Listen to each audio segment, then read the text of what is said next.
Mapagpalang araw mga kasama. Sabi sa John chapter 1 verse 5, nagliliwanag sa kadiliman ng ilaw at hindi ito nagabi kailanman ng kadiliman. Habang papalapit ang Pasko, ipinapaalala sa atin ang Ebanghelyo na si Jesus ay dumating sa mundong puno ng kadiliman, kaguluhan, takot, katiwalian at kawalan ng pag-asa. Ngunit sinabi ng Biblia, hindi kailanman nanaig ang kadiliman sa kanyang liwanag.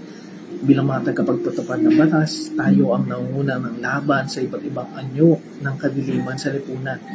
Madalas mahirap, delikado at hindi napapansin ang ating mga sakripisyo. Ngunit ang Pasko ay nagpapaalala ng liwanag gaano man kaliit ay makapangyarihan.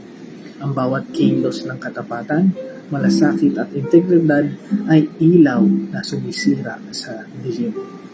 Si Jesus ang tunay na liwanag ng mundo at tinatawag niya tayong maging daluyan ng liwanag sa ating mga impilan, operasyon at pakingitungo sa kapwa. Huwag po tayong mapagod o magsawa na maging ilaw ng sanlibutan. Manalangin po tayo. Panginoon, salamat po sa liwanag na dumating sa mundo. Naway palakasin mo ang bawat kasapi ng PNP upang maging tapat kami, makatarungan at may malasakit. Hilayin niyo po kami sa tukso at bigyan ng lakas ng loob na maging ilaw sa gitna ng dilim.